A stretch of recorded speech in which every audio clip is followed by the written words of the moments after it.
Уважаема госпожо Председател, уважаеми господин Министър! Аз благодаря за изслушването днес и за дадените отговори на всички въпроси от колегите, но искам да внесем малко яснота по някои от така дискутираните въпроси.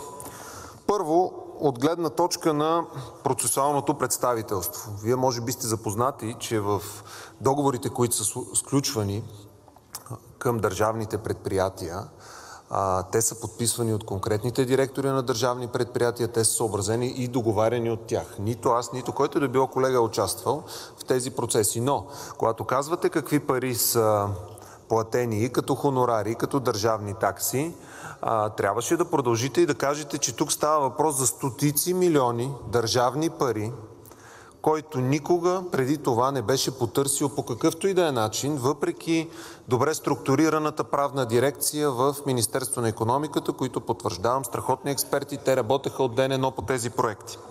Но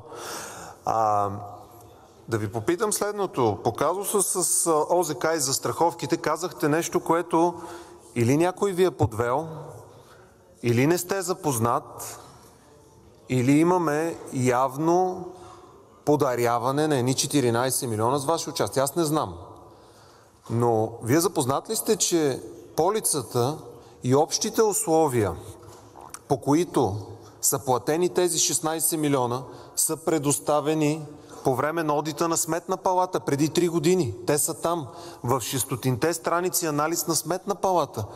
Дори Сметната палата преди 3 години казва, че парите по тези застраховки са платени неправомерно, защото има общи условия, които изключват застрахователя да плати, когато става въпрос за свързани лица. Запознати ли сте също така, че са проведени не една или две срещи с 3 поредни ръководства на Държавната консолидационна компания, дори преди мен като министър са започнали част от тези срещи с идеята да се стигне до извънсъдебно споразумение с ОЗК за тези пари. Такова споразумение не се стигна. А запознат ли сте, че по време на съдебното дело е направен опит да бъдат подменени общите условия и се наложи същите общи условия да ги издирваме и се оказа, че тази застраховка гаранции, тя е стандартна на ОЗК. Тя се предоставя и на други общини, държавни предприятия. Те са стандартни условия, които са подписвани и с други държавни институции и публични предприятия. Но най-важното е, че същите тези общи условия, на база на които ние заведохме делата за да възстановим тези пари, са в доклада на Сметната палата от преди 3 години. Така че твърдението, че видиш ли тази клауза е нямало в общите условия, или някой ви е подвел, или не сте запознат, или просто става въпрос за сериозна безстопанственост. Другото обаче, което е много притеснително в целия този казус, е, че цялото решение за прекратяването на това дело, на тези дела, се взима в рамките на само няколко седмици, след като се поема Министерството на икономиката от вас. И същия този екип, който предварително е дал всичките си становища, и монтажи, и ДКК, 3 поредни ръководства на ДКК, че трябва да се заведат такива дела, в един момент ние ги отменяме. Така че по този казус, специално с застраховките, ние още днес ще сезираме прокуратурата да се направи още една допълнителна проверка. Има ли безстопанственост, има ли виновни за това, че държавата ни безвъзвратно ще загуби възможността да претендира тези пари?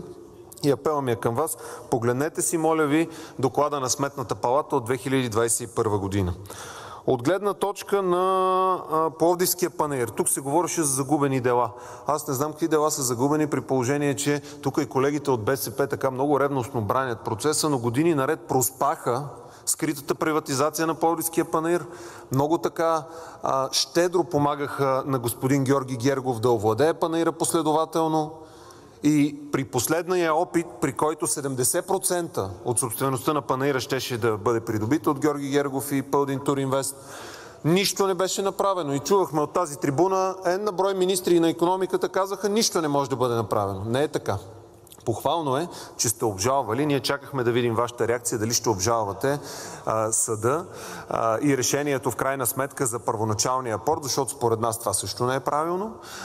Така че това дело имаме всички основания да смятаме, че също може да бъде спечелено. Да, община Варна се отказва да обжалва делото, което Министерство на икономиката печели. Тук пропуснахте да кажете, че Министерство на икономиката е осъдило община Варна и Пълдин Туринвест да възстанови близо 800 хиляди лева държавни такси и хонорари, платени по делото. И в заключение, това, което искам да кажа, да не стане така, тези полици за застраховките да изчезнат, както изчезнаха документите за цесии. Да не стане така, делото за Пловдивския панаир да се окаже, че липсват документи или липсва реакция и той да бъде безвъзвратно загубен, защото това ще бъде отговорност на всички вас. Но тук мога да ви гарантирам, че обществените настроения са в полза на това държавата да си запази Пловдивския панаир и акциите и стриктно ще следим изпълнението от ваша страна на всички тези ангажименти. Благодаря ви. Благодаря ви, господин Богданов.